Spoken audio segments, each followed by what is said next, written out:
All right. Thank you and welcome to everybody. Welcome to the Economics and Business Alumni Panel.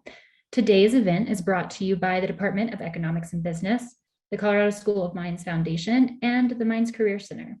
Thank you for joining us today. I'm Julie Cummins, a program manager for the foundation. Just a few housekeeping items before we begin the event this evening.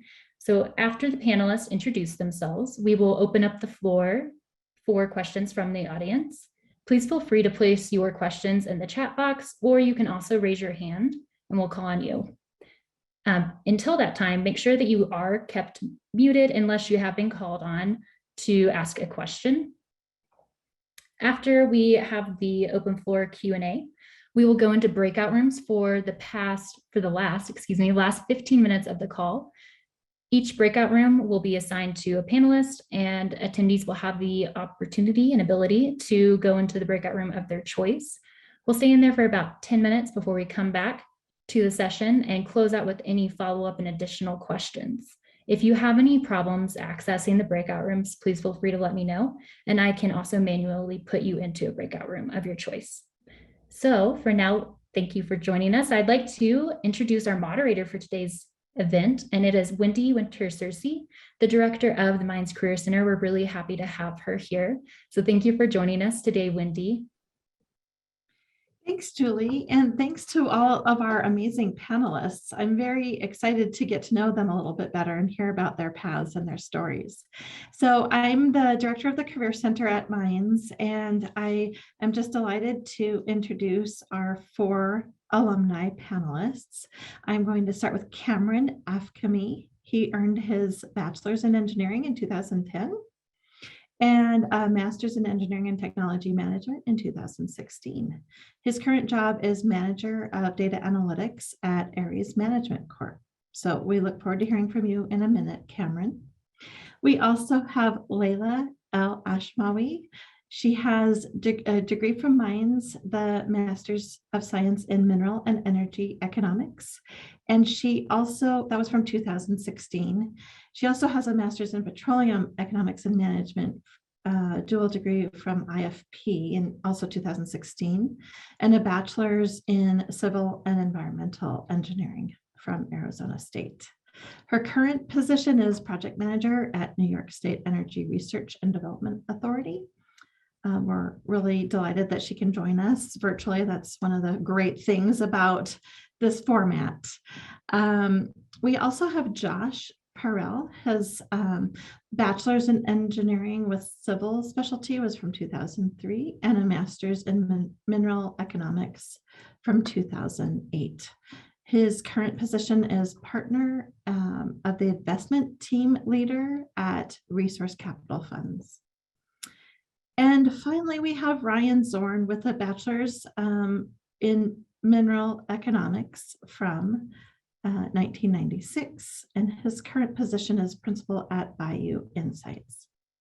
So thanks again to the panelists, and I would like to start with Cameron. If you could please share a little bit about your background, your path from Mines to your current position. Thank you. Sure. Yeah, thanks for that introduction, Wendy. Good evening, everybody.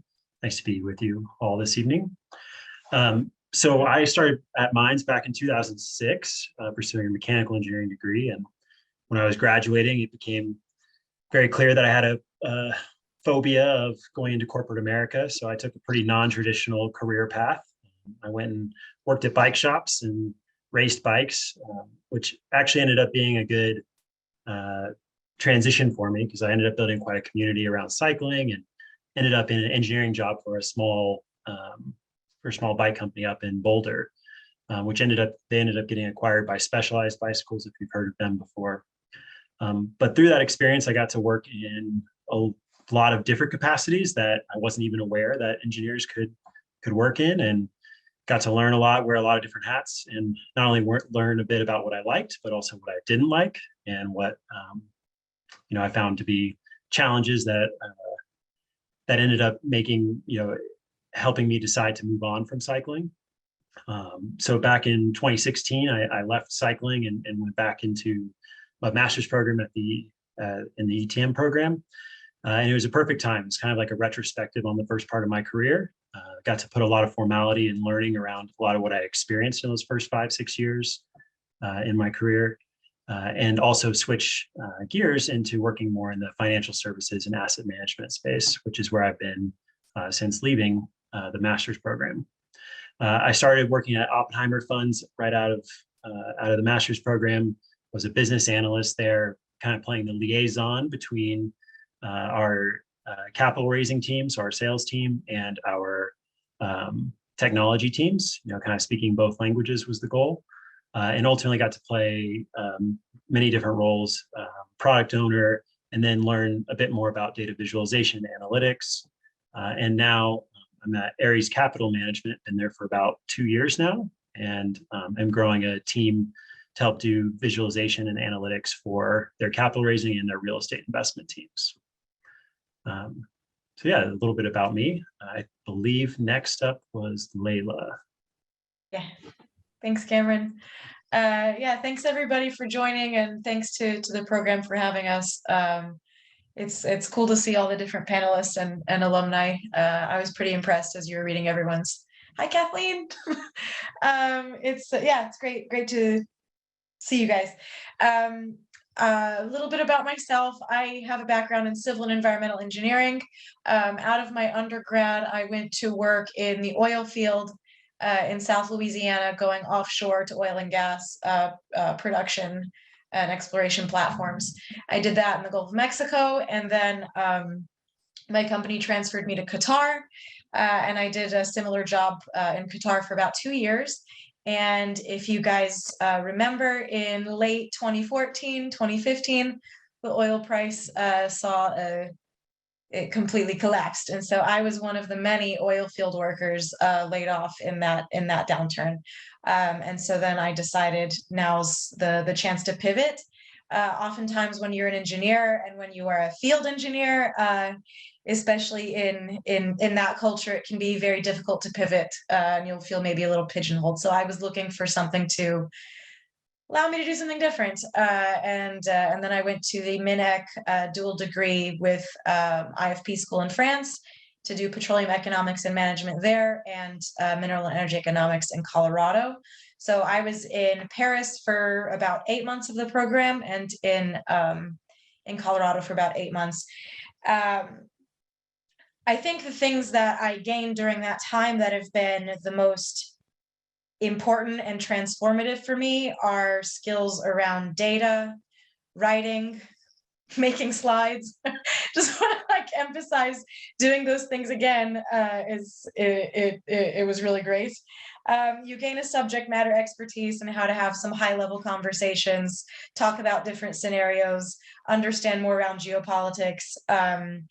And probably the absolute most important and lasting thing that I got from Minds was a network. I mentioned I did in a program in Paris, also a program in Colorado. There was a lot of moving around, seeing different people in Paris from different programs. And when I graduated, I got a job in France, and I stayed on in Paris at the International Energy Agency in their energy data center. So I was doing energy balances and statistics on the country level. And I was focused on Middle East and African oil and gas producing countries. That was a super great experience. Being in a diplomatic organization, being in an international organization. I had no desire to learn another language, and I now speak French because of the time that I was able to spend there, and I found that connection through the program to Minds. So it's been really life-changing. I'm a traveler, and the program at Minds allowed me to do that. So after I was at the IEA, I mixed it up, and I went to a startup company also based in Paris, and they do geospatial asset monitoring. I actually spoke at some Minds thing with the program a few years ago in that capacity, talking about oil market analysis derived from image processing from satellite imagery.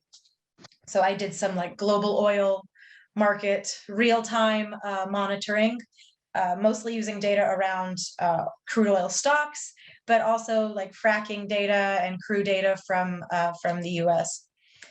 Then there was, of course, during that time, they moved me from Paris to New York. So that's how I ended up in New York.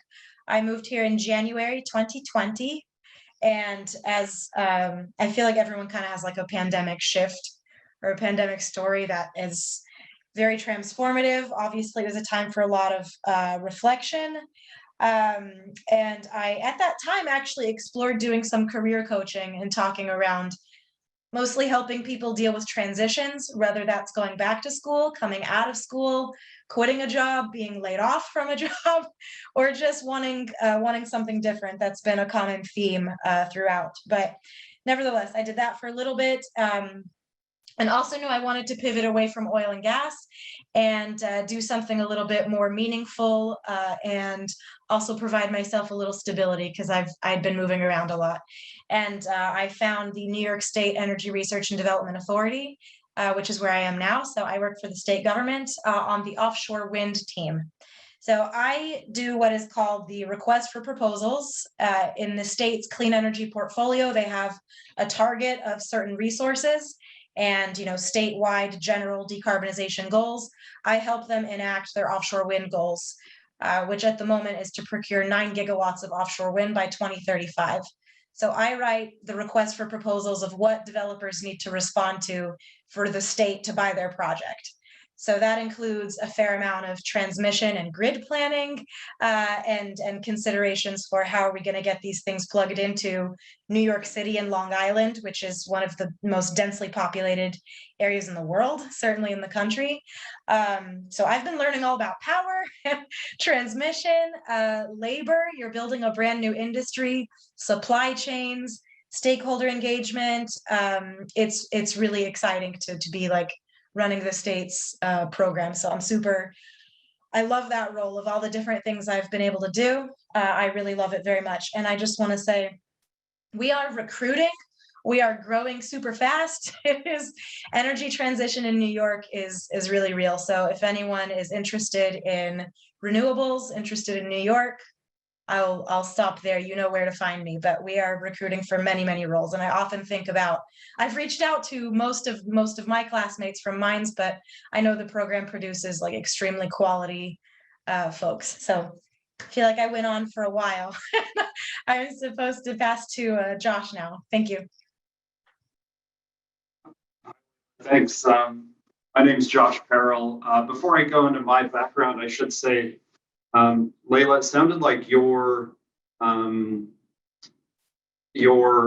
bio is very interesting, and I think you may have started the Great Resignation in your move back to the U.S. in 2020, early 2020. So, anyway, my name is Josh Parrell. I'm from Colorado originally, which is one of the main reasons why I wanted to go to Colorado School of Mines.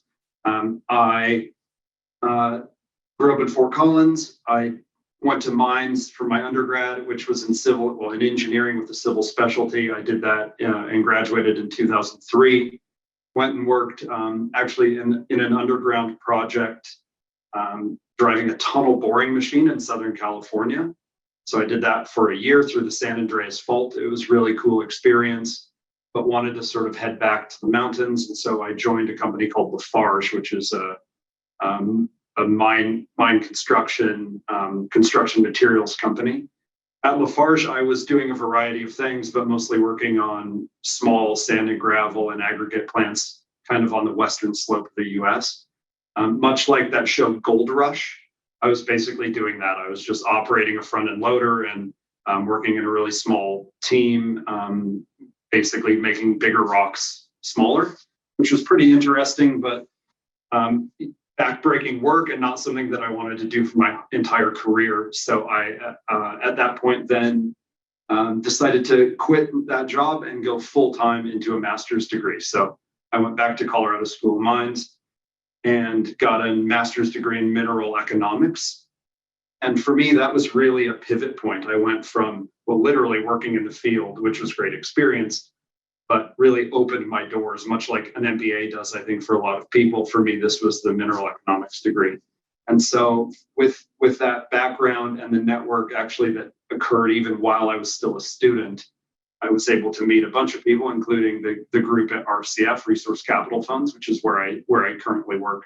So that was about 14 years ago, actually. So I've been at RCF for nearly 14 years. We are a mining-focused private equity investor. So we invest really in everything mining related, from very early stage pre-discovery exploration through to project de-risking and development, strategic investments around certain commodities or geographies, and even an innovation strategy that we started 5 years ago or so that's made a number of investments. During my time at RCF, I was based in Denver mostly, but I lived in Toronto and spent a couple of months in Toronto, a couple of years in Perth in Western Australia, came back to Denver, and I've been in Denver since 2013. I now look after a small team that has a couple of investment professionals here in Denver and a couple more in the Perth office as well. So I'm really honored to share the floor with all these panelists and to get to know actually all of you sort of on a personal level, obviously not today. And I look forward to answering some questions and hopefully helping out any audience members in sharing our stories. So with that, maybe I'll just hand it over to Ryan to provide his bio. All right, thank you, Josh. As you mentioned, I'm Ryan Zorn. I'm also a Colorado native. I'm from the lesser known of the forts, Fort Morgan, way out on the Eastern Plains. So, you know, I was always aware of School of Mines, and went in not really knowing what I would do. And I feel like a little bit like the grandpa on this panel. I was the first undergrad class that was graduated with the BS in economics. I'm looking up at my wall here. So I was sort of a guinea pig, and I'm really happy that I was able to do a small part in, you know, forging that ground for the school.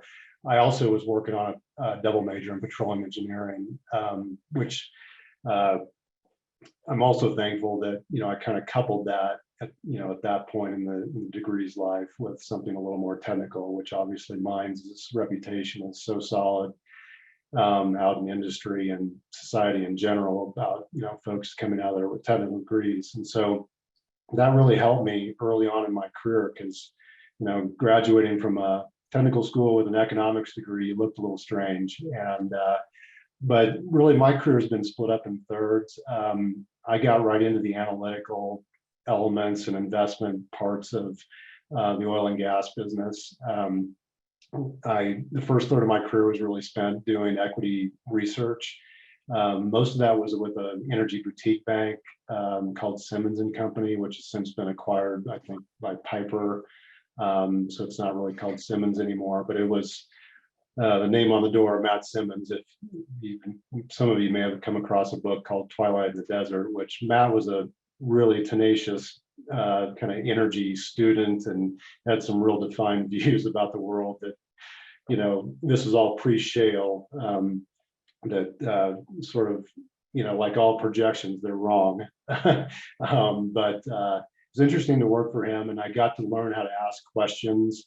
I was really kind of in this spot where I was this intermediary between the industry and the C-suites of independent oil and gas companies of all shapes and sizes, and fund managers. And so, you know, it developed a good ability to ask questions. Kind of search for truth has always been a big, you know, enjoyable facet of my career.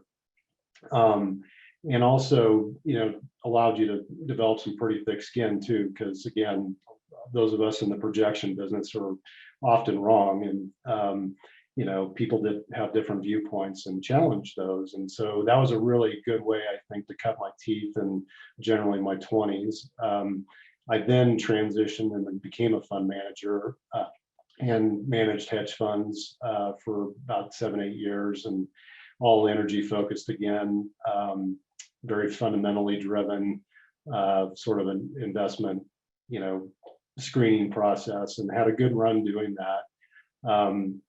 Eventually, so I should say I was in between Houston and New York through that segment of my career, those 2/3, and then was able to come back home, so to speak, to Denver in 2009, and was still managing money at that point, but was sort of getting to the end of that third of my career, and then transitioned into being corporate finance person, wearing a lot of hats in both private and publicly traded E&P companies. So I was doing that up until about a year ago this month, in fact, and we can get into this later, but we were operating in Colorado. Colorado's had a lot of political shifts over the last 3-4 years in particular.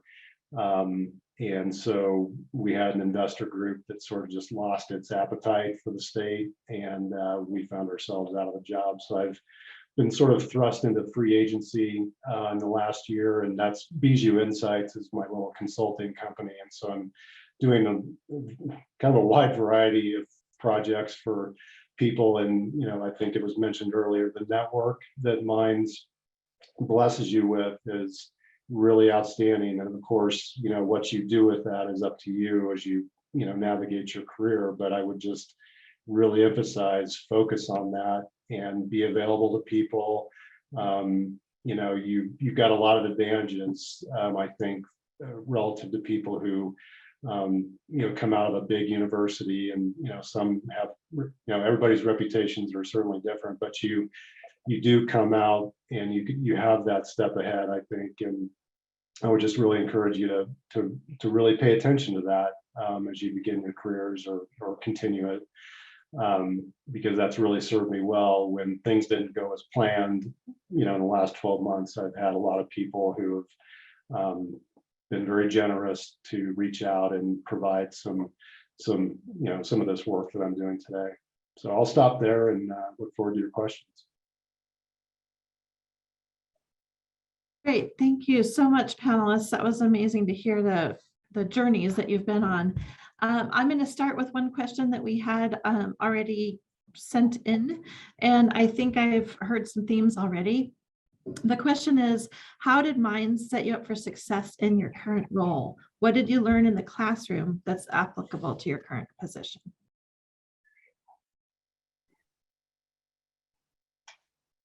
I can start maybe if you'd like.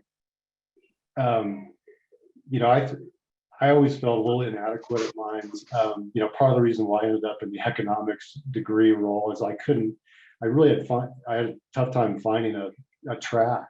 And so I ended up taking a bunch of courses with the grad students at that time when I was, finding my way through. And thankfully, after my sophomore year, they announced they would establish this undergrad degree. But I think one of the things I feel like I came out of Minds is like, there's a lot I don't know. And I knew it had taught me how to work hard. But I think you need to be, even though you're coming out and you've graduated from a really strong school, just realize there's a lot you don't know, and I hope that feeds curiosity. And I always felt like that's something Minds did for me.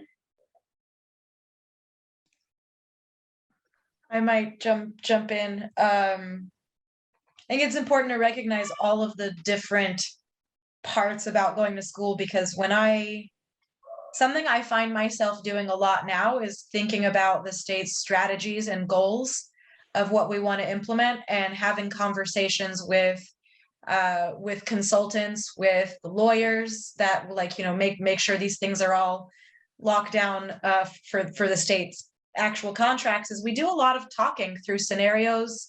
We call it kicking the tires, thinking about this critical thinking and brainstorming and collaborating. So the amount that we just got to talk about stuff at school and practice just like having these conversations and inspiring people and questioning people and being questioned and learning. I think it was in decision analysis, there was this decision tree you had to make. And I think that was one of the most valuable exercises, not just putting it on paper, but structuring your thoughts and knowing what options you have and what strategic levers you can pull, and talking through those things, I think was a super important thing I learned. That's great. I like both of those perspectives. Ryan talked about curiosity, working hard. Layla, I think that idea of collaborating, critical thinking, decision analysis, that's great. Cameron, I think I heard you talk about the idea of being able to communicate on it from a technical and a non-technical perspective.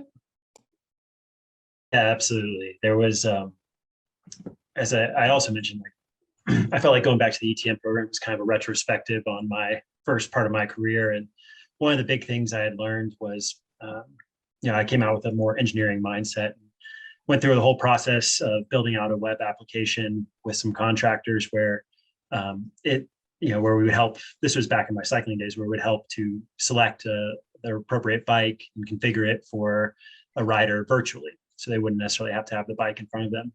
Well, the application worked great, and it was really a wonderful tool, but it was very technical and a little bit more cumbersome to use. And so ultimately, after it got into the wild and was getting used more broadly, it just wasn't being used at all. So that was quite a learning experience for me. And then coming back to the ETM program, they really put that formality around user-centered design, learning the design thinking process, all of those things. And those are tools and processes that I use regularly in my career today. And it's actually quite amazing how many people, I don't know, it seems so second nature after going to the ETM program. So it's pretty interesting to see that it's really bringing a lot of value to a lot of teams who aren't necessarily as familiar with that process, even though it's starting to disseminate more and more. But certainly learning that process and the formality around it in the ETM program really has helped me today to be able to be a leader in defining that process and helping us walk through it and deliver higher quality products that are well utilized and well adopted by all of our end users. That's great. Josh, did you want to contribute on that question too? Sure. I mean, I'm happy to add one thing. I never wanted to be an engineer sort of when I grew up. Even though I have an engineering undergraduate degree, I thought about it really as just providing me with tools, the toolbox, and some of the tools to actually sort of solve problems and work in teams and do those sorts of things. Both my undergrad and my graduate degree did that really well. One time in my life, I've actually had to sort of really engineer something. And I could have used the internet, and I did actually use the internet once I sort of realized what I needed to do, which was, it doesn't matter what I needed to do. But I think the point is, for people who really want a technical, want to apply the technical degree, it's easy to, use the things you're learning in the class and apply it. In my experience, it's much more learning how to learn and learning how to solve problems and communicate and do those sorts of things. So, I guess that's just maybe how I would provide a slightly different perspective, I guess. Great. I like that too, that learning how to learn and applying it and having those tools in your toolbox to use at the appropriate time. Great. We do have a question that came in from the audience. The question is it more important to find a job that fits you or do your best to fit into a job? Great question. Who would like to start with that one? I guess I can add my 2 cents as taking a very non-traditional path out of mines, getting to where I'm at. I'm a big believer in you probably don't even know what you really want to do until you've tried it. So I think having the opportunity to try a lot of different things is really important. And through that process, you'll learn what you actually care about. And you may care about having a really big paycheck. That may be what the most important thing is to you. And if that's what it's important to you, then you can figure out how to chase that. Or it may be that the culture of the firm is most important. That's certainly something that I've found has been really important to me as I've progressed through my career in several companies. But I wouldn't necessarily say that I feel like I could answer whether it's more important one way or the other, but I think trying a lot of things first and learning what you do, what matters to you is really the critical part of figuring that out. If I could chime in, I'm not sure I'm going to answer your question directly, but maybe this will be of some use. Early on, I would focus on a job, even if it doesn't, you don't think it suits you, but if it offers you a lot of ways to apply curiosity and not just go into a role that maybe you think might be perfect for you, that's got a lot of process associated with it. But if you early on, and again, for me, small environments were better for this. And I think maybe that's true for maybe I'm making a generalization about Mines grads, but it's it's a relatively small school. So I think those small environments that don't, lock you into just a really specific track, I think was really helpful to me. And it allowed me to try some different things and create some things as we think about, as I was mentioning, I was a equity research analyst. I was, I got to create models on my own. There wasn't something pre-built that I was just going to plug into. And I think that was really helpful for me. And I will kind of contrast that. I was in Houston at the time of Enron's, ascent and then ultimate destruction. And it was really interesting. They got the cream of the crop every year. They could hire whoever they wanted. And so you had these really smart people go into these roles at Enron, and a lot of them, again, were just, plugging things into the Enron model. And it was interesting as they all kind of had to disembark the ship when it sank, and they were looking for jobs. They didn't really have an ability to think on their feet as much as I was. I guess I was surprised by that when we were interviewing and we were building our team. And it became it was informative to me, I guess, or I drew some, thankful conclusions, I guess, from that I'd have these other opportunities that much lesser known, but smaller organizations where I really got to, figure things out for myself through trial and error and some, again, failures and developing some thick skin along the way. But anyway, that would be my perspective, especially kind of in those first chapters of you picking a path.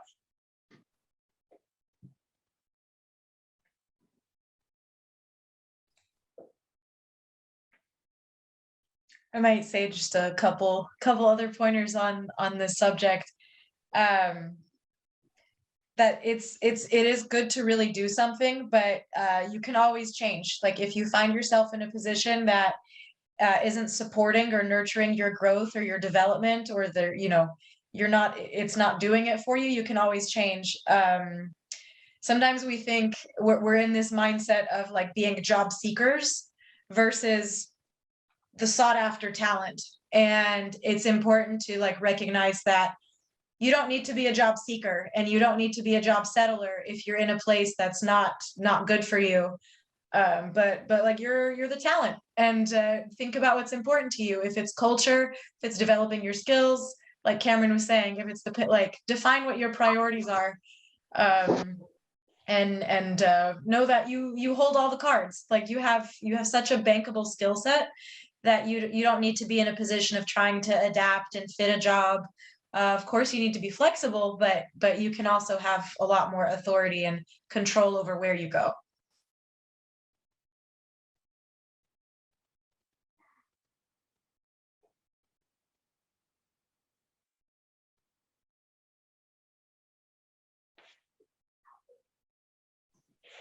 I think we're getting to the answer that is maybe a different path for everyone, and you don't necessarily know what the right path is until you try some things, and you have flexibility to change it. So maybe we do make the job fit for us.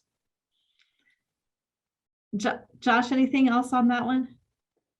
No, I think the group covered it. I would echo and agreed with all those points. I think I will add one thing. I think it depends on at what stage of your career you're in.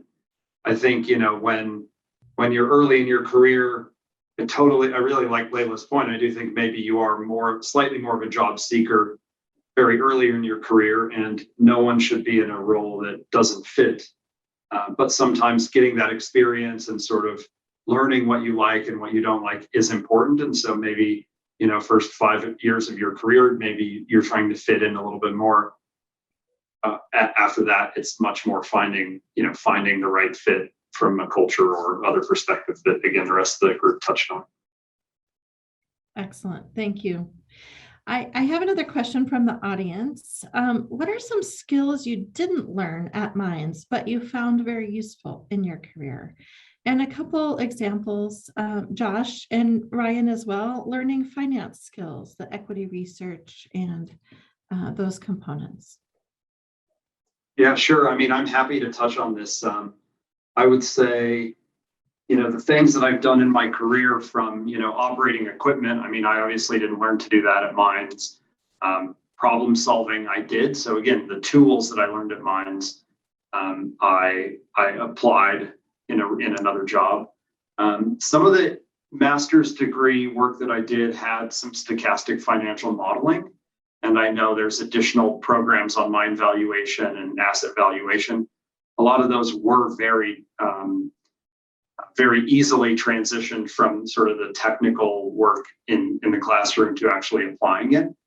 But knowing that, it's not sort of a cookie cutter recipe or tool. I mean, you do have to still be adaptable and be willing to sort of take the information and process it or make it fit in the way that you want. In my undergrad at Mines, I had one writing course, which was fine for me, but in my career, that didn't serve me very well. So, I mean, that's probably something I've really had to learn a lot about. Obviously, I could have taken more. I'm sure, that part of it was just my own choice on my own path. Communication, I think, is really key. Managing people and working in teams is really key. Elements of that, of course, are learned at Mines, but I think it's much broader than that, and it really has to go much further. And you really get that through other experiences, managing conflict as well. So I think all of those things are sort of, touched on in certain coursework at Mines, but one learns much more deeply by actually doing it in the field. Yeah, I would definitely say that too. I mean, right away, I was faced with a lot of writing, coupled with quantitative work, which kind of fed my mind's brain, but I had to figure out pretty quickly how to write effectively and quickly. I'm still not very good at writing quickly, but I think I've been removed from Mines long enough, and that was undergrad years, so I'm probably not qualified to really give you perspective on what you should be pursuing, within the coursework and what's offered now, which I'm sure has evolved since I went through. But I would also say do as many things as you can, in the community, whether it's volunteerism.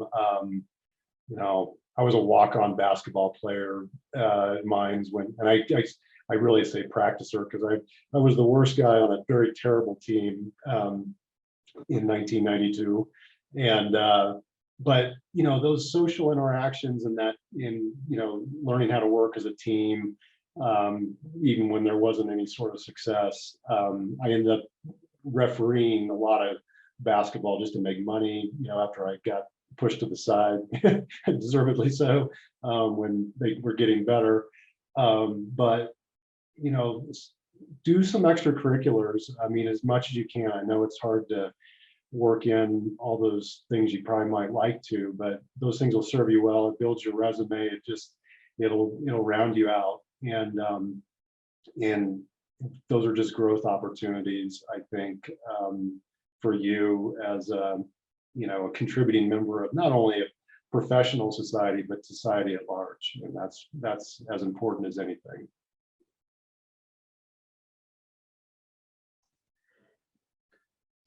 I think one of the skills that I have had to learn, well, I guess two takes on this. One is, by the nature of work, things are changing and growing and evolving rapidly, right? So what you learn in school, there's going to be new things to learn. And everyone's talked about needing to be willing to learn as you go forward, whether it be a technical tool.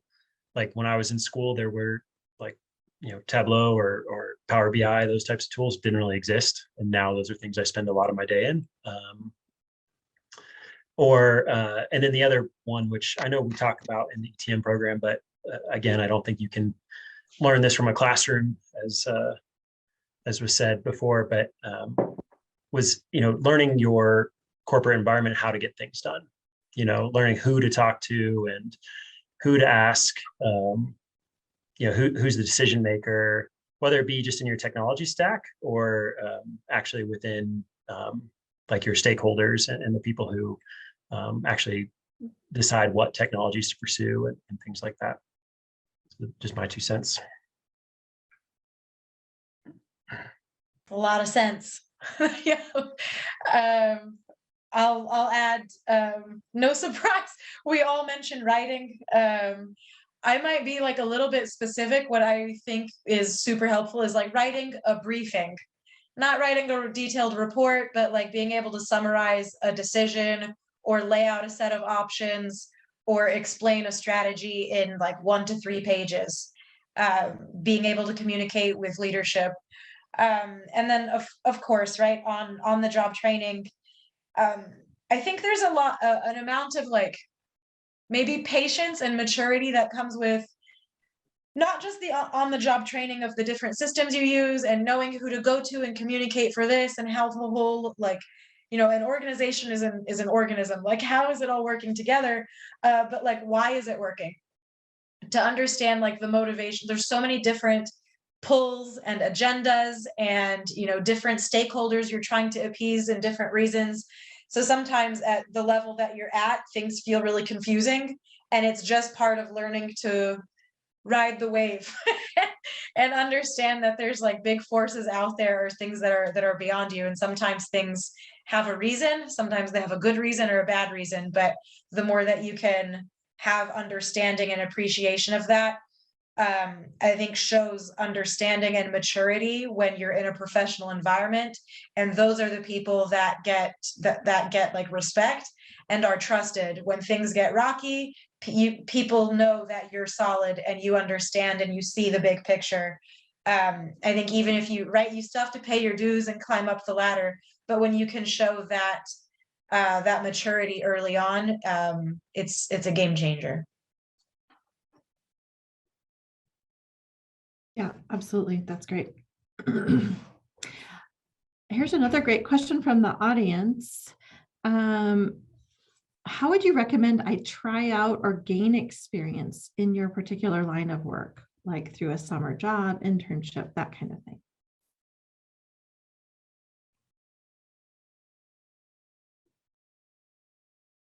Layla, do you want to start with that one? Yeah, sure. Internship and reading. And if you're ever curious, like, don't be shy to like, if you see a name on a report, like send that person an email. Worst case scenario, they don't reply to your email. But like best case scenario, that's someone and something that like might lead to an opportunity, and like most likely it's somewhere in between. But like apply for internships, try to get an internship, read and communicate, and when you're passionate about something, find other people that are passionate about it, like people who write about it and get published. Chances are they're excited to talk about what they do. So it's don't sleep on the opportunity to network. I think we talked about this a lot when I was in school is, when you're a student, and probably the same when you're an intern, is you have a magic wand, right? Like so many doors open for you when you're a student that don't open for you when you're a professional.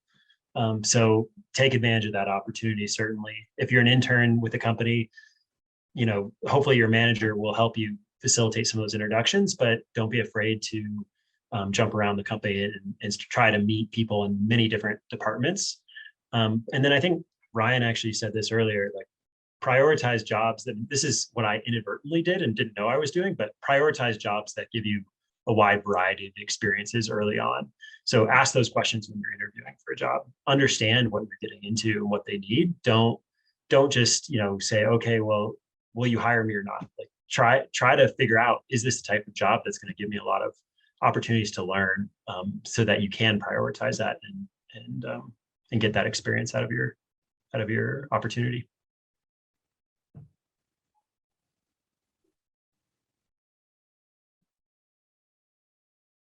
Maybe I'll just add a little bit more. I think those are two really great solutions. I really like what Layla said about sort of if you see someone who has a similar interest to you, reach out to them. I think that goes a really long way. And I certainly prioritize random approaches that I get if it's someone who's genuinely curious and passionate about what they're doing and wants to learn. Breaking down, getting into the network, I think is the hardest thing. And being memorable is important if you want to get a job. And sometimes it just means taking that leap of faith and emailing someone or calling someone and asking a few questions, offering to have a coffee, which, I mean, maybe some Mind students maybe are less comfortable doing. I think that goes a really long way. It breaks the ice. And, I think all of us are here, and most of our peers from Minds, I think, would agree that we want to help students. We want to help young graduates find jobs and learn and experience the industry. And so we are a good resource and here to help. And you just have to sort of be brave and take a little bit of a risk and reach out. In terms of the roles themselves, I mean, I think lots of shops have internships. Some are competitive, some are super flexible. Again, just don't worry about seasonality or anything else. If you see an opportunity or you want to connect with someone, just go for it. That's what I would suggest.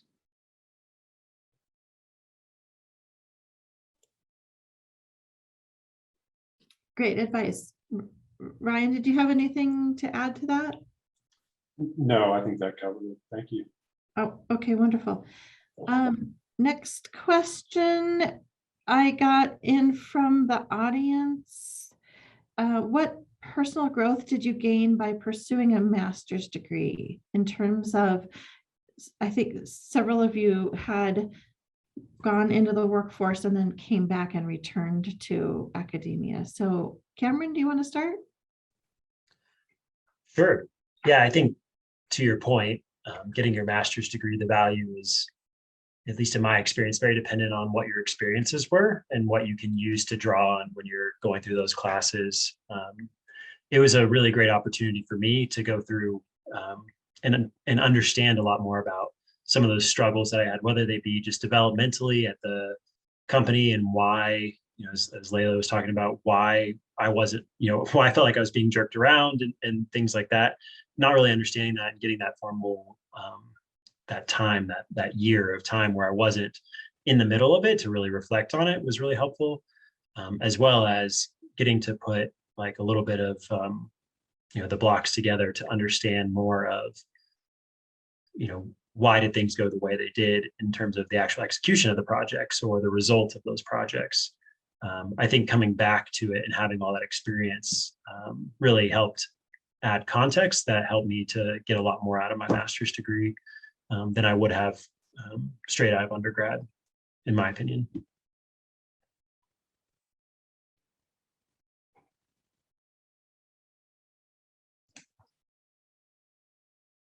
I'll give maybe a slightly unconventional answer. I had so much fun at Minds. I had so much fun in the program, and I did that dual degree in France. Like, the network is more than a network. Like, I have such a tight-knit group of friends that are also my professional network. Of course, I was able to pivot, obviously, from engineering to doing something different, but doing something very fun and very enriching, it's meant a lot to me, both professionally but also personally. And I think I would just reiterate what Cameron said, that I think if you're an undergrad student and you don't need a master's degree to do the job for which you're passionate, I think getting experience and then bringing that experience back to get a master's degree is really critical. I realize that, again, that doesn't fit everyone, but I think that fits many opportunities, and I would highly recommend that. My master's degree was by far the best investment that I made. I mean, my undergrad was pretty close, but my master's degree was this is more of a financial growth than a personal growth, but it was by far the best investment I've ever made. And so I think that is something to consider. And then I think, for me, it was sort of mid-20s. I think there's a time where sometimes you need a little bit of a break and you really want to sort of, again, digest these years of experience and trying to fit into certain roles.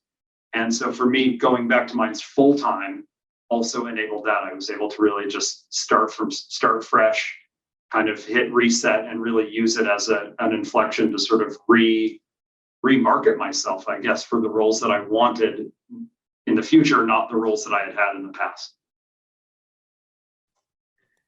And I think you could add to that, like, there's only so much time in your life where you can actually do that and take off and go back.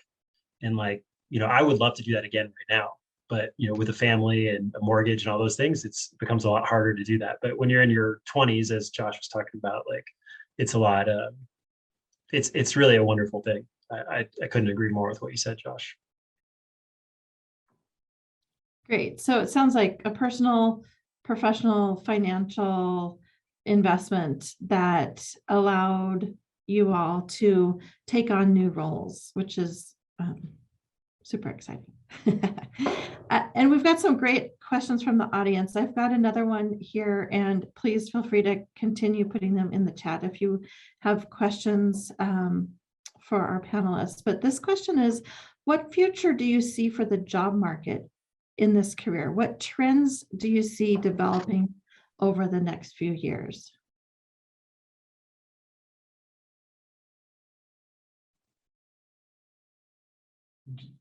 Wendy, do you think that was geared towards any one sector of the economy or? Good question. Each of your fields? Well, I guess I can start. I've been in oil and gas virtually all my career, although again, I've been in roles that allowed me to kind of peer into power markets and some other things too, which has really been beneficial. But I think there's a lot of uncertainty, especially as it relates to, fossil-based, carbon-based industries.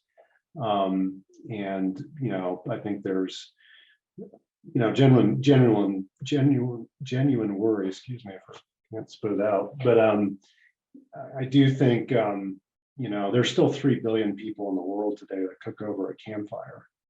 And, there's 1 billion people in the developed world that have lost a little track of that, it feels. And so I'm an optimist at heart about, careers associated with oil and gas. I mean, obviously I've had a little disruption here recently, which is, those are hard, but I think for people who are really focused on solving problems and, resourceful and curious and figuring out, better innovation and how to source the energy that's required for standard of living that we all know, but there's still, billions of people in the world who have no idea about. There's a lot of room for growth in that. So as I said, I'm kind of an optimist at heart, although we're going to have seasons where it seems particularly bleak.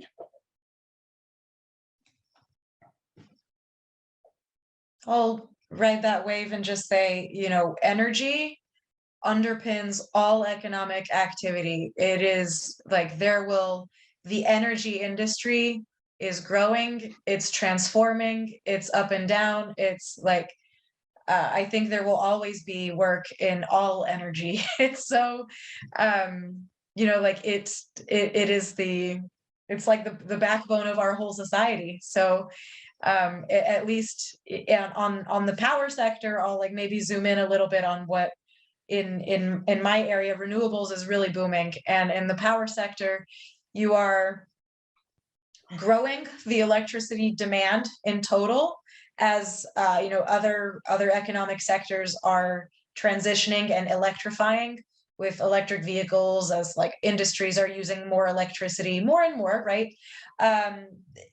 It's growing, but then you also have to shift and pivot the existing system that's super old. Like there hasn't been much change for like 100 years on our power system. And now what used to be a like steady, stable, more less sexy aspect of energy is now like completely overturning and transitioning. So there's a lot of excitement and movement in all spaces, and there will always be, I think, growth in jobs in energy from across the board, in financial sector, in the like producing commodities, in system planning, supply chains, et cetera, like there's endless things you can do. Yeah, especially for economics and business track people, just the capital flows that are required to power society are so enormous. And I think that's one of the things that drew me to it a bit, because, I came into mines thinking I didn't want to be an engineer. It was sort of, I think somebody mentioned it earlier, that was going to be a really solid degree to work from, and I'd go back to business school right away, and I was really naive and all that. But, the thing that has been true throughout my, almost 30 years now, is that, the capital intensity of this business takes different forms, and, whether it's, offsetting decline in the traditional businesses, or this transition movement that's really only about a decade old. There's tremendous opportunity for people who have aptitudes for, again, bridging the technical with the financial, and again, problem solving in that gap and communication in that gap can be really, I think, useful and then ultimately valuable. I'm happy to chime in from a mining perspective. The mining industry is very closely tied to sort of the power and energy sector that's already been touched on.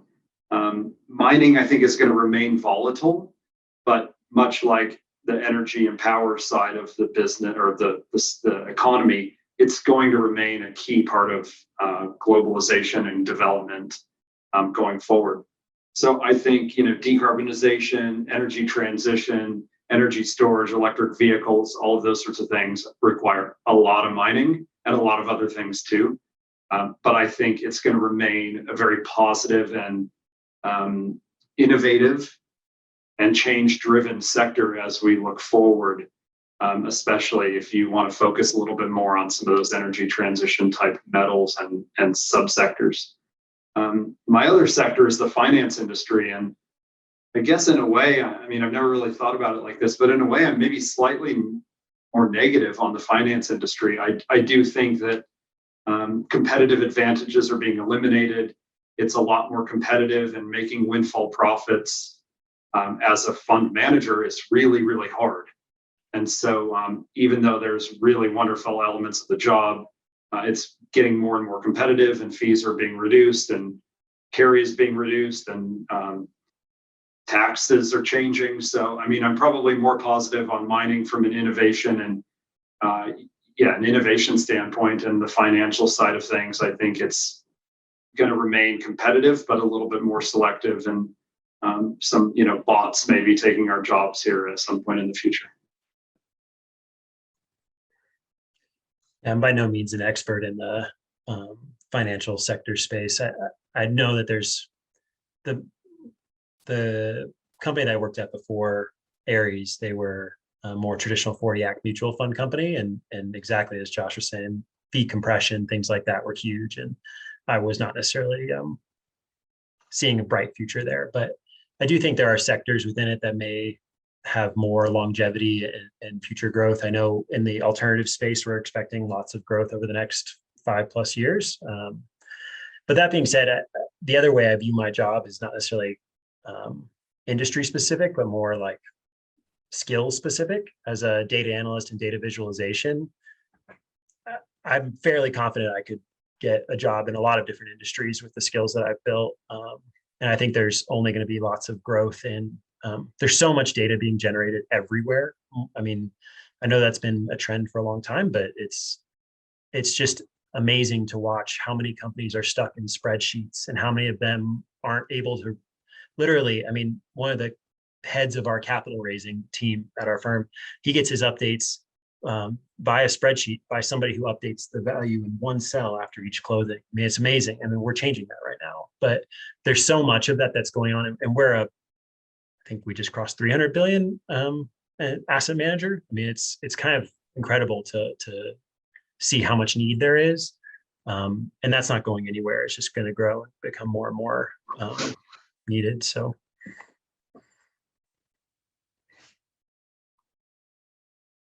Great, thank you. I think we can ask one more question before breakout rooms. I might give this as a choice to each of you, if you would each answer. My question is, what words of advice would you give either a student that's looking for a job in your industry or a student that's considering an economics and business degree?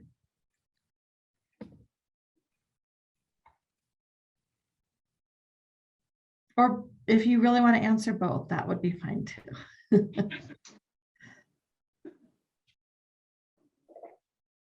I can try to start, and I may have missed the first part of your question. I apologize. Is it the advice that somebody's coming out with or considering going into the degree? And yes, either both. Both. Advice, Okay. getting a job with that degree or going into that field. Yeah, I mean, as I mentioned earlier, you're coming out, with a brand name on your diploma that really gives you some privilege and advantage. And I would take full advantage of that as much as you can early on. And I would just, but at the same time, make sure you're a good listener, ask thoughtful questions, stay curious. And then I just bring kind of a customer service mentality to in kind of a 360-degree, manner all around you. And I think that's, just make sure you're making somebody's life easier every day with something that you can provide, and you've got a lot to offer. I think I've found, the finance role in natural resource extractive settings, you're kind of the minority. You are the minority because you're surrounded by legions of technical people, some of which think you operate sort of in the black magic sort of world of accounting and finance, especially finance. So just I would say bring that customer service mentality with you each and every day, and you'll gain a lot of trust from people who may be predisposed not to do so. So that would be my advice.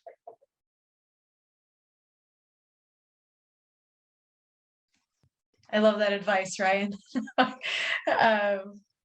I'll try to be succinct, but do it. It's an opportunity to grow. It's an opportunity to make an impact everywhere you turn. It's an opportunity to explore your passions, to put your thoughts into to action. It's an opportunity to serve people, to be helpful. Just take advantage of whatever opportunities in front of you. Yeah.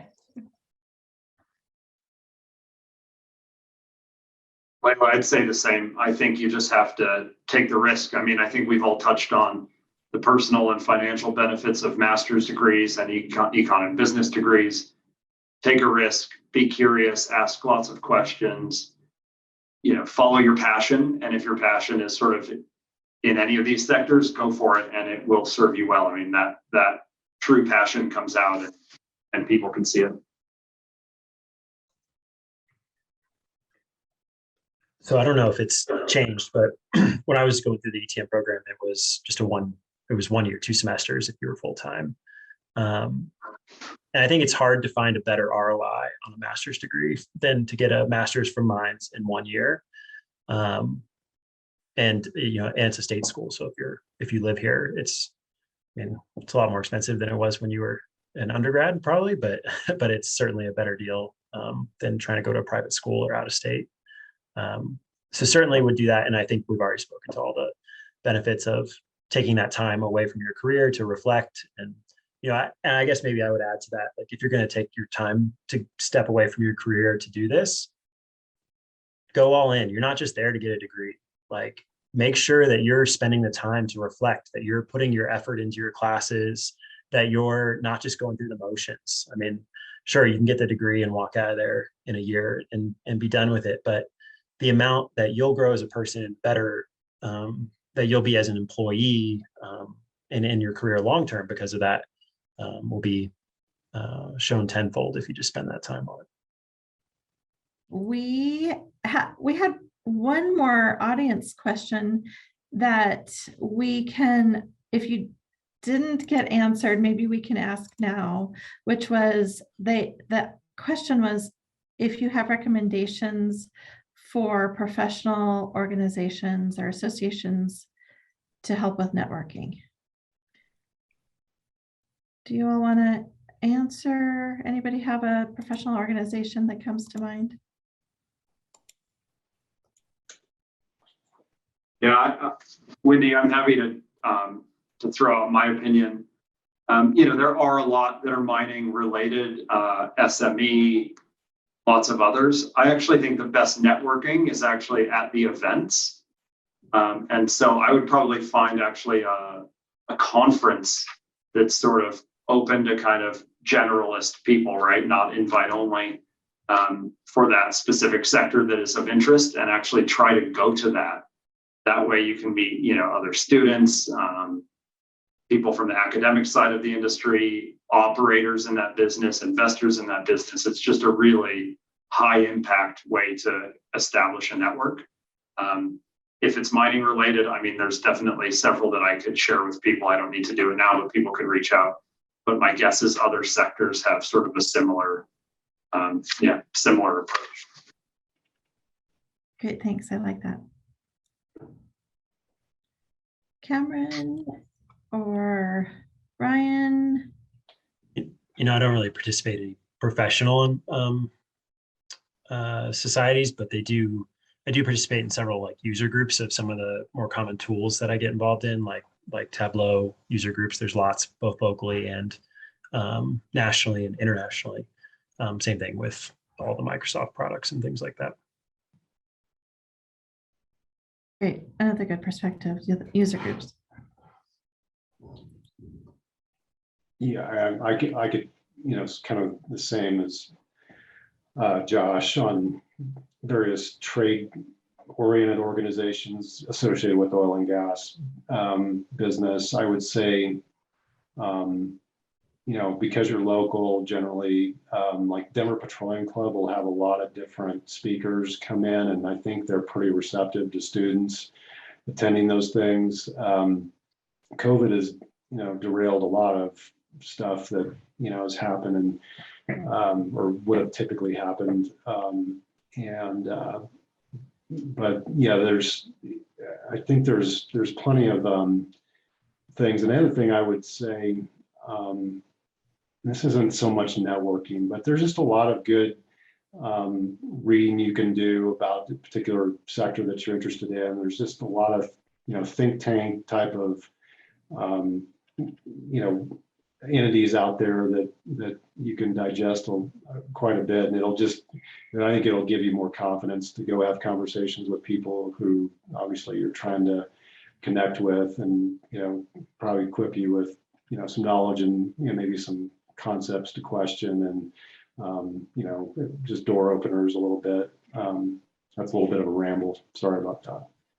No, that's great. Thanks. And Layla, did anything come to mind? Yeah, I agree with Ryan and also with Cameron. I'm not a big professional organization networker. I think mostly because I've moved a lot, and so I do think like leaning on that local, getting to know like who's in your immediate sphere is really helpful and really useful, because you got to focus on like where you're at, and being able to meet people who are more likely to know other people that are around you. And so I definitely lean the more local event route. Great. Yeah, I like that. That's great. All right, well, our panel is coming to an end. We very much appreciate our panelists. This has been amazing, just hearing your journey and hearing your advice. Just to close a little bit quickly from my part, I wanted to share that the Career Center is available. We have resources for students, and we also work with alumni up to 2 years after graduation. So you're more than welcome to use DiggerNet, which is still the name for our job database that includes also a lot of other resources, appointment scheduling with our excellent career advisors, and also events. We have virtual events like this. We have in-person events now too. Career Day still happens twice a year, and you are welcome to come back even 20 years from now. So please feel free to reach out to us if you have any questions or if we can assist you with anything. So again, I appreciate being here and my time today, and I'll turn it back to Julie.